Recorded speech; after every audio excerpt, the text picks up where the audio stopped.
Bonjour mes fragiles. Eh ouais, aujourd'hui on ouvre une nouvelle séquence, une nouvelle rubrique sur cette chaîne.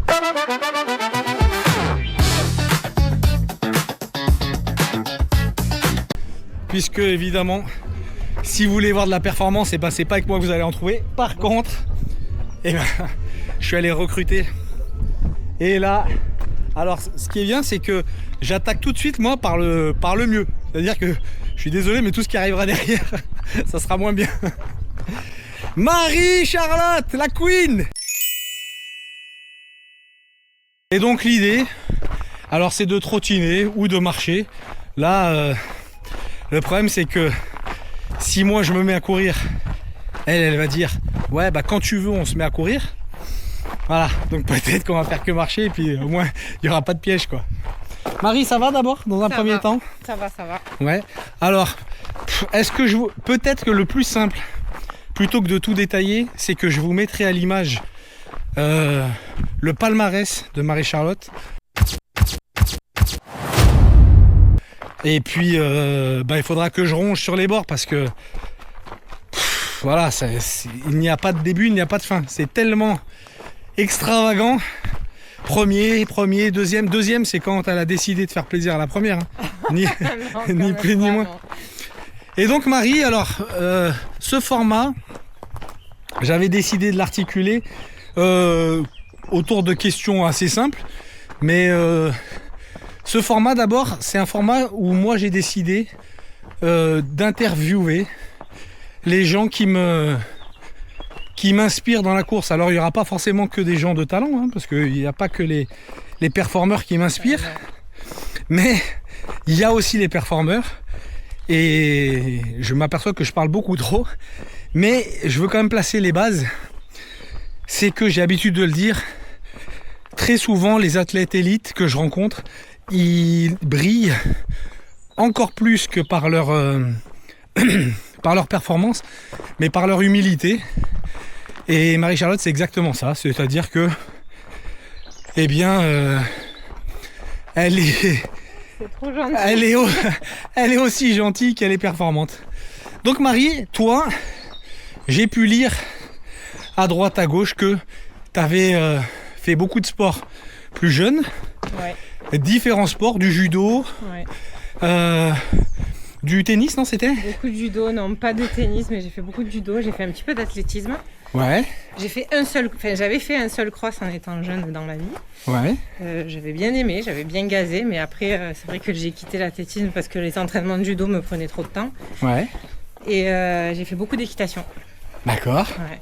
Beaucoup d'équitation et après j'ai fait mes études et j'ai fait un peu comme tous les étudiants, j'ai un peu fait du sport mais un peu arrêté, un peu repris, j'ai fait de la boxe, voilà, après j'ai eu mes enfants et alors j'ai pas consacré pas mal de temps j'ai pas grillé les étapes trop vite parce que effectivement ça rajoutera à tes perfs, mais donc toujours quand même sportive. Mais quand même globalement assez loin de la course à pied. Ouais. Le judo.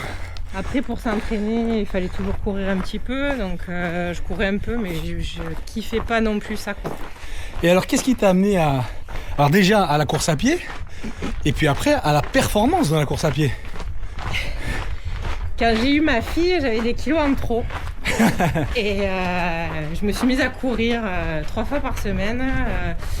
Quand elle dormait, à 6h du mat, avant de les emmener à l'école, pas longtemps, je faisais 5 km. Ouais. Et puis petit à petit, j'ai pas trop allongé la distance, mais j'essayais de m'y tenir. Et puis j'ai minci, j'étais contente, j'avais enfin perdu mes kilos. Et j'ai commencé à courir avec ma voisine qui s'appelle Biliana. Ouais. Et elle arrêtait pas de me dire il faut que tu fasses une course, tu cours quand même vite, il faut que tu fasses une course. Et je disais non, je veux pas faire de course parce que je me connais, je suis très compétitrice et si je fais une course, j'en ferai pas qu'une, j'en ferai plein. Et donc je veux pas reprendre parce que quand j'étais au judo c'était pareil, je faisais beaucoup de compétitions et donc voilà. Et elle m'a inscrite à une course, 7 km, ça s'appelait les Garriguettes de Sarian. Ouais. On y est allé, il y avait un Mistral à tout casser comme il y a quelques jours là. Ouais. Et j'ai fini deuxième. Incroyable. Et de là, Billy aussi avait fait un podium catégorie ce jour-là. Ouais. Et je la remercie parce que si elle n'avait pas été là, en fait, j'en serais pas là. Et alors t'en avais bavé vraiment ou t'as Oui. senti que t'avais déjà Alors, j'en ai bavé. prédispositions à ça? Franchement, 7 km, j'étais au bout de ma vie. En plus, ça montait un peu. Je faisais pas de montée, je faisais que du plat. Je courais sur route. Là, il y avait un petit peu des chemins, donc je connaissais pas du tout. Avec Billy, quand on allait courir, des fois, ça nous arrivait. On faisait 15 km, mais sur plat, quoi. Ça montait rarement. Et oui, j'en ai bavé, surtout que la première, c'était quelqu'un de très entraîné, donc il m'a mis un bouchon d'entrée. Ouais. Et avec le Mistral, ça rajoutait un peu de la difficulté. Mais en arrivant, j'ai remercié Billy et je lui ai dit, dans 15 jours, il y a une course, c'est le trail de Chusclin. J'ai dit, on n'a jamais fait de trail, viens, on s'inscrit. Et j'ai dit, tu m'as inscrit pour là, on va s'inscrire au trail de Chusclin. Et j'ai fait mon premier trail.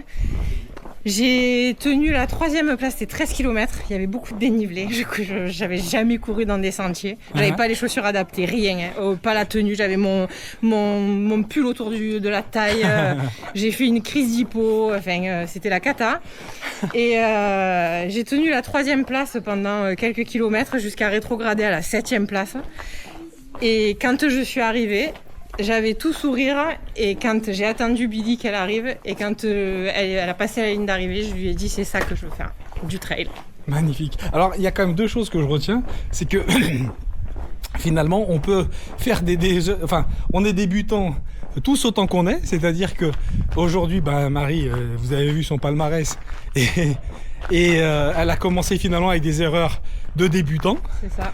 Comme nous. Et alors là, pour situer, t'as quel âge quand tu commences ça? C'était il y a 8 ans, à peu près.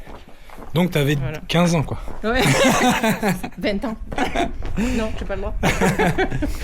Et ouais, donc en fait, tardivement, parce qu'aujourd'hui, effectivement, quand on voit les fusées qu'on a sur les courses, c'est beaucoup de jeunes en fait, et tant mieux pour nous, ça veut dire que le sport en France se porte bien, mais il faut aller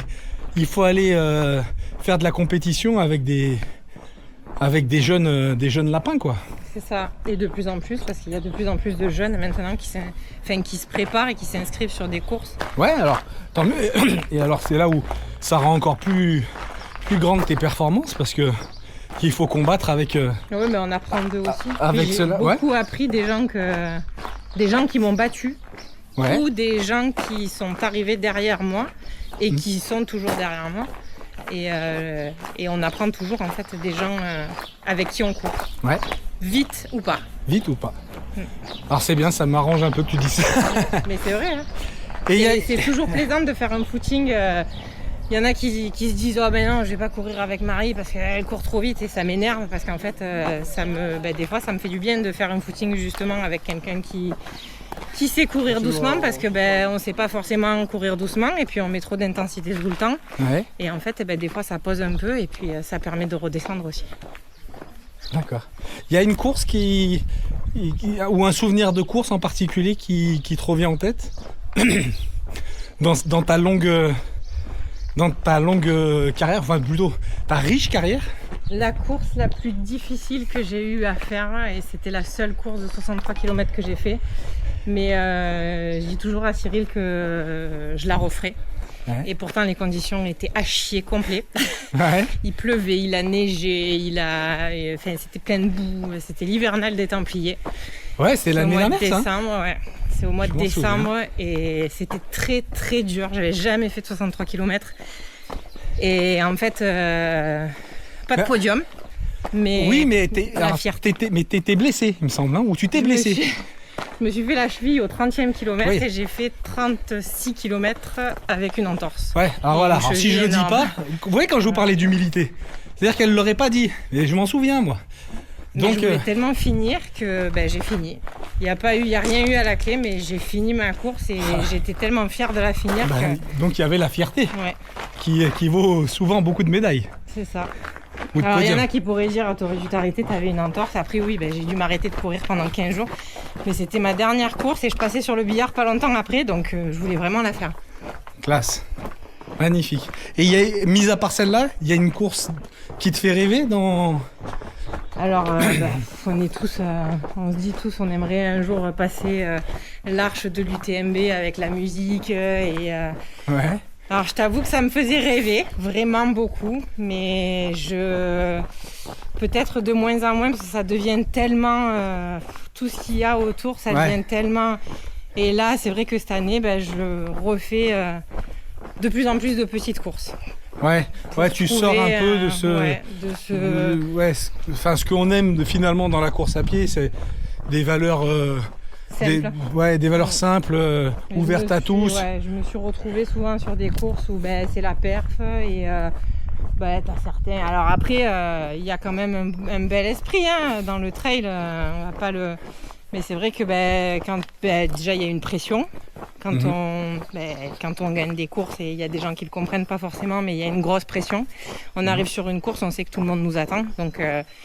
C'est compliqué à gérer et des fois j'ai pas envie, donc je suis pas d'attaque et c'est très, c'est très. Il faut faire semblant un petit peu. Voilà, d'avoir envie d'être là, parce qu'en fait on a envie d'être là, mais on n'a pas forcément envie qu'on nous attende, quoi. On a envie un peu de se cacher dans un trou de souris, de faire notre course et que ça marche ou que ça marche pas. Oui, c'est ça. Voilà, prendre du plaisir comme tout le monde, sauf que là, tu es obligé de... Il y a la pression supplémentaire et après, je vais pas m'en plaindre, mais c'est à gérer, c'est avec les performances sportives, ça va avec. Mais je suis ma pire ennemie. Ouais. Alors tout à l'heure, je t'ai coupé, c'est vrai, mais tu disais, donc, ma grossesse, mais donc moi, je te connais un peu. Donc, tu travailles à plein temps, tu as 2 enfants. Même un peu plus qu'à plein temps. Oui, c'est vrai.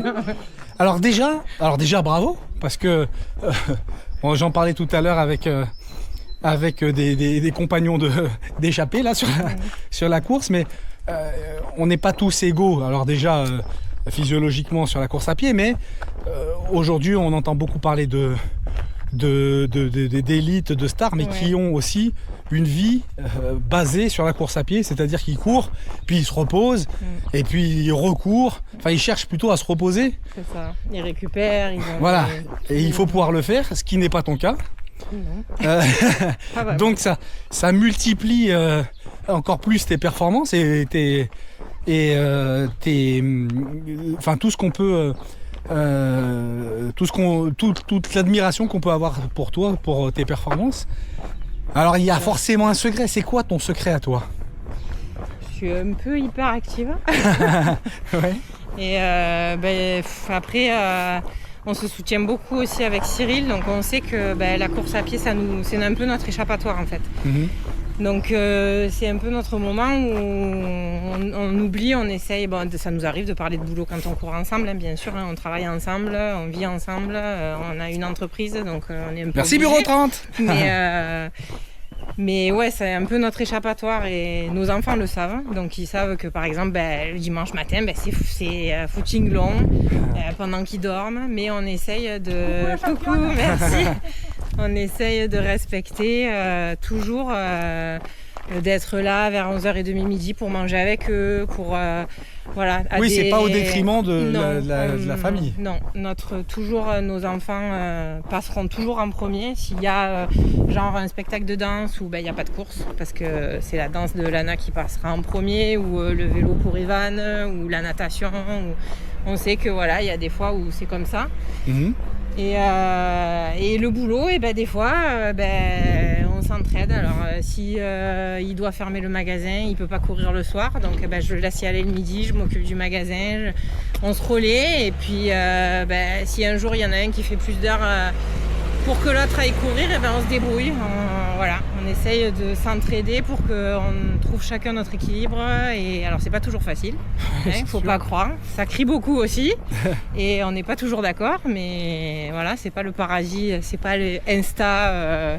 Faut pas croire tout ce qu'on voit et tout. C'est pas tout bonheur, mais c'est une organisation et c'est un peu sans repos jamais, mais. On a trouvé un petit équilibre comme ça. L'année dernière, j'avais un peu plus de mal. C'était un peu plus compliqué. Beaucoup d'entraînement, la prépa des France, J'ai fait, ça a été compliqué en fin d'année, mais là on a trouvé un équilibre et puis on arrive à faire des courses de temps en temps le dimanche. Là ma fille est venue tout à l'heure, voilà.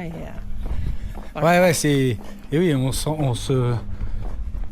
rend compte déjà, alors moi à mon petit niveau, je me rends compte de l'impact que ça peut avoir chez moi, toutes mes sorties, Mais alors vous, effectivement, c'est pas au même niveau, c'est plus. Alors d'ailleurs, combien tu fais d'entraînement par semaine, ou plutôt combien de kilomètres par semaine, on pourrait dire ça plutôt? Alors j'ai réduit le nombre de kilomètres depuis quelques temps parce que je suis blessée à la fesse et j'arrive pas à me sortir de cette tendinite. Après j'ai pas mal de douleurs parce que j'ai beaucoup d'arthrose un peu partout, donc j'essaye de... Voilà, on m'a dit qu'il fallait que je fasse du vélo, qu'il fallait que je réduise un peu, donc j'essaye d'être entre 40 et 50 km par semaine. Depuis quelques mois déjà, on m'avait limité à 40, donc j'avais respecté, et là j'essaye d'augmenter petit à petit, un peu plus de 40 jusqu'à 50, parfois 60, mais avant j'étais à 70 km par semaine. Et là je peux plus, donc ou je zappe un entraînement, donc je fais plus 6 entraînements sur 7, et je mets une séance de vélo ou alors une grosse séance de renfo pour essayer de soigner ce que j'ai. Et il y a une séance que tu apprécies plus que les autres? Alors, on va me prendre pour une sado, mais j'aime beaucoup la séance de côte, fractionnée en côte. Bah oui. J'en chie, mais on est toujours... en fait, c'est la satisfaction de quand tu l'as fini. Ouais. Voilà. Alors, je le comprends. Et c'est peut-être aussi parce que en ce moment, j'en fais moins, parce que à cause de ma blessure, j'ai moins pu en faire ces derniers mois. Donc quand j'arrive à en passer une et que j'arrive à la passer bien, je suis fière et je suis contente. On peut le comprendre, évidemment. Alors quand tu dis ça... on comprend tous que peut-être que c'est là le secret, parce que nous on déteste tous ça. Et donc il faut aimer... Bon après je pense qu'il faut aimer se faire mal quand on veut aller chercher un aboutissement, en soi, une performance ou juste de finir. Il faut aller se faire mal. Et peut-être que tu arrives à te faire plus mal que nous. Je sais pas. Peut-être pas tout le temps quand même. Donc t'organises comment tes entraînements du coup avec le boulot? Ou entre midi et 2 quand on peut, parce que le magasin est fermé. Puis après on a une vendeuse à 25 heures, mais ça fait pas beaucoup sur la semaine. Cyril et moi des fois, mais surtout Cyril travaille pas mal de samedi. Ouais. Donc on essaye de jongler. Lui par exemple court pas le samedi, moi je cours le samedi. Faire des séances de renfo, des fois j'ai fait avec ma fille. Entre midi et 2, ça veut dire que on saute le repas ou on mange sur le pouce? On mange sur le pouce, en général 13h15, 13h30, en partant avec les clés de la voiture dans la main. C'est un peu comme ça quoi. Voilà, on essaye de tout préparer la veille à l'avance pour avoir qu'à s'asseoir, manger, prendre notre douche et rentrer vite fait quoi. Rentrer au boulot vite fait. Voilà. C'est des journées minutées quoi. C'est ça, on s'arrête pas, il faut penser à préparer les repas à l'avance, penser aux enfants. Pour peu qu'il y ait un des gosses qui finisse à midi, ça chamboule tout. Donc voilà. Alors moi j'ai vu aussi que tu étais, c'est marrant parce qu'on passe devant l'Arche Intersport. Ouais. T'es égérie, je sais pas si on dit comme ça. Je suis ambassadrice Intersport Orange. Voilà. Alors ça met une pression supplémentaire. Et comment ils communiquent avec toi? Ils sont cool ou... Ils sont très cool et il n'y a aucune pression avec Intersport, vraiment pas. Justement, je les remercie de pouvoir avoir du matériel et tout ce que j'ai, toute la chance que j'ai de les avoir. Et je mesure ce que c'est parce que c'est pas tout le monde. Et je suis fière de porter les couleurs de la team parce que c'est vraiment une team avec des belles valeurs et tout ce avec qui je discute au magasin à chaque fois que j'y vais, c'est que du plaisir quoi. C'est que ils sont tous passionnés par ce qu'ils font, ils le font bien. Si j'ai besoin d'un conseil dans les chaussures ou quoi, Timo est toujours là. C'est vraiment voilà quoi. Ouais, t'es bien donc du coup de ce côté-là, t'es plutôt sereine. Ouais. C'est-à-dire qu'on te met pas des pressions pour des résultats ou quoi que ce soit. Pas du tout, ouais. Pas du tout. Ouais, donc ça fait quand même du bien. Et donc du coup tu parlais de chaussures, il y a des marques que tu affectionnes particulièrement ou... Alors je cours en Salomon Ouais. pour les courses. Je cours qu'avec celle-là. Alors on pourrait dire, Cyril des fois me dit ouais tu te tords trop les chevilles, il faut que tu changes de chaussures, mais j'ai vraiment du mal en fait parce que je suis bien, je sens le sol dedans et pourtant c'est un drop de 8. Ouais. J'ai pas de lacet à faire donc j'ai pas le problème du lacet qui se défait. Donc voilà, après c'est des choix. Moi j'aime bien, je pense que justement à l'hivernal des Templiers, c'est ces chaussures qui m'ont sauvée parce que c'est un chaussant au niveau de la cheville. Ouais. Et ça m'a un peu comprimé ma cheville en fait. Ouais, donc ça l'a maintenu. Voilà. Ouais. Je pense que si j'avais eu d'autres chaussures, j'aurais peut-être pas pu continuer comme je l'ai fait. Ok. Donc une et Salomon en termes de chaussures. Et c'est vrai, alors je vais dévier un peu, mais je cours de temps en temps et je rencontre des dames ou des demoiselles qui elles, se plaignent un petit peu que le matériel, le vêtement en fait, femme, côté brassière, côté, c'est pas toujours. Il y a encore des gros progrès à faire. Ouais, il y a des gros là-dessus. progrès à faire surtout. Quand on a nos règles ou des choses comme ça, c'est encore pas. Ouais, c'est encore pas top. Après, je dis toujours à Cyril, il faudrait que je regarde un peu plus et que je m'achète un short exprès et tout ça. Mais c'est vrai que ouais. Puis après, on a chacune nos trucs. Pareil, je cours toujours avec la même brassière en course parce que c'est la seule qui me convient vraiment, qui fait pas de frottement, qui fait pas de. Je transpire énormément, donc du coup, c'est vrai que c'est compliqué. Mais je comprends celles qui cherchent pendant longtemps et qui ont du mal à trouver, quoi.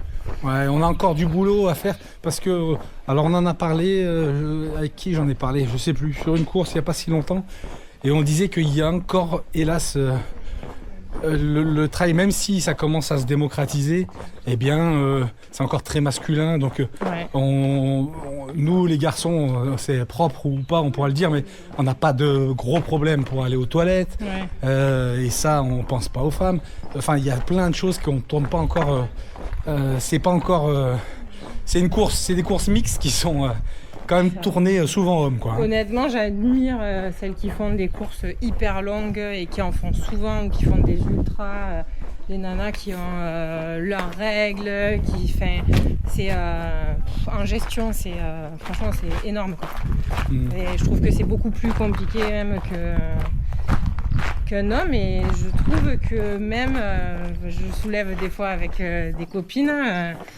Alors je le vérifie pas forcément pour moi, mais il y a des trails où on parle que du gagnant.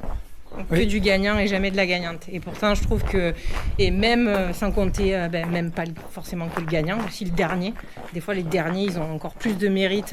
Et alors, la dernière, voilà quoi. Oui, alors ça me revient, j'en parlais avec Katharina, d'ailleurs que je prendrai certainement en interview dans le même profil. Katharina qui a fait des nombreux ultras et qui était ambassadrice de la course Sine Qua Non à Lyon, donc une course pour promouvoir le sport, pour que les femmes puissent réintégrer certains lieux, alors surtout urbains. Ici on est moins concernés, mais il y a des endroits dans les grandes villes, à Lyon, à Paris, où en fait des femmes, on l'a dit, sont obligées de changer de trottoir ou subissent, sans dire des attaques, mais des regards insistés. Voilà, on n'est pas toujours en sécurité pour courir. Et donc voilà, c'était avec elle que j'en parlais, où on se disait que malgré tout, les femmes, ça commence à se vérifier. Plus les courses sont longues et dures, et en général, elles sont plus performantes que les hommes. Il y a moins d'abandon chez les femmes que chez les hommes. Donc, je pense qu'on est plus... Après, on est faite pour être préparé à subir la douleur, quoi. Donc, je pense, après c'est... Est-ce que tu es en train de dire que quand on a un petit rhume... C'est un peu ça. Mais après, c'est pas tous qui sont comme ça. Mais... Cyril s'est beaucoup amélioré sur ça, d'ailleurs. Moi, je pourrais entendre ma femme dire ça. Mais non, mais c'est vrai que... après, c'est physiologique aussi. On est faite pour ça. Physiologiquement, on est faite pour supporter des douleurs que vous n'êtes pas fait pour supporter. Donc, je pense que ça va aussi avec. C'est Comme c'est plus on n'arrivera jamais, ou alors très rarement à égaler les performances d'un homme, hein, parce on reste quand même des femmes, on n'a pas le même corps, on n'est pas fait pareil. Et pourtant la Courtenay. Ah oui, Courtenay. Je crois qu'elle est à part. Je sais pas, elle a dû être déposée par des ovnis ou j'en sais rien. Mais je veux dire, c'est peut-être le prémisse comme Kylian l'a été il y a quelques années. On aura peut-être bientôt plein de petites Courtenay. C'est pas impossible. Et je dis des petites Courtenay, mais des petites Marie aussi. Après, le trail change aussi. Puis je pense que le Covid y a beaucoup fait, mais les jeunes se mettent beaucoup plus au sport d'extérieur et s'entraînent en fait, parce qu'ils voient que en s'entraînant, des fois il n'y a pas besoin de s'entraîner beaucoup en fait pour arriver à faire une toute petite performance à son échelle, quoi. Et du coup c'est une fierté, et je pense que ça, tout le monde a besoin de cette petite fierté de je l'ai fait, quoi. Ouais, c'est vrai. Et puis on disait avant qu'on allait plutôt sur des courses plus longues en vieillissant. C'est ça. Et puis aujourd'hui c'est plus le cas. On peut être jeune et partir sur des marathons, et du coup ça change un peu la donne. Voilà. Ok, selon toi, quelle est la plus grosse qualité, je dirais, à avoir, et le plus gros défaut quand on est coureur? Pas forcément élite, hein, d'ailleurs.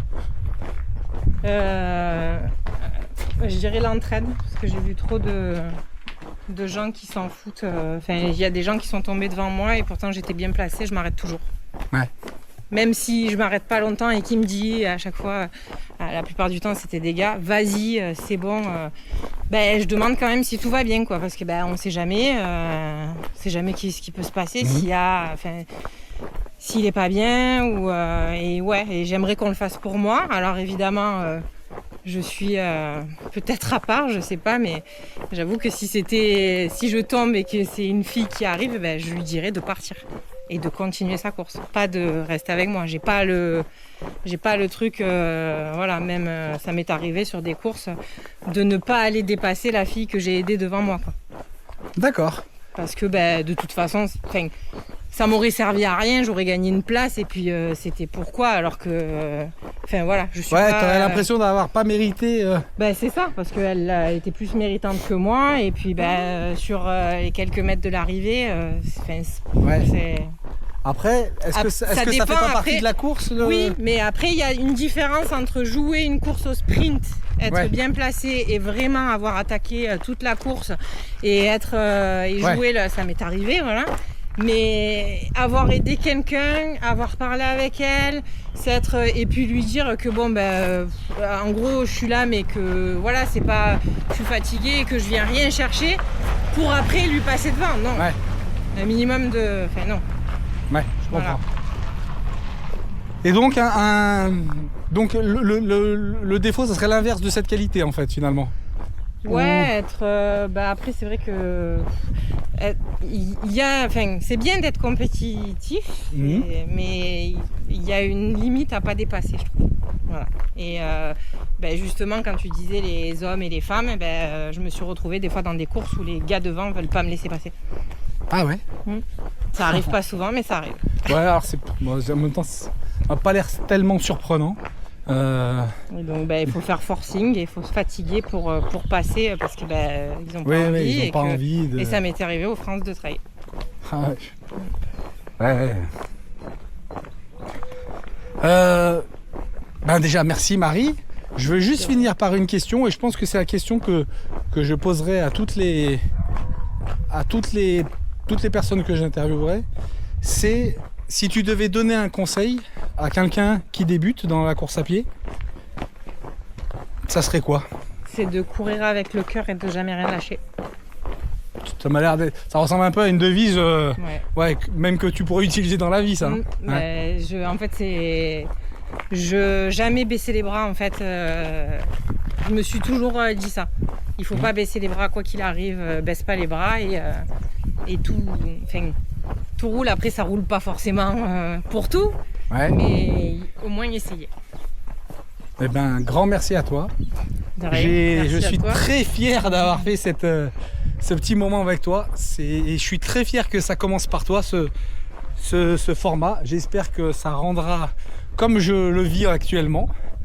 Et puis si c'est pas bien, eh ben je reviendrai la refaire parce que ça sera... j'ai pas boudé mon plaisir. Merci Marie. Merci à toi. Et puis à très bientôt. À très bientôt. Bye bye.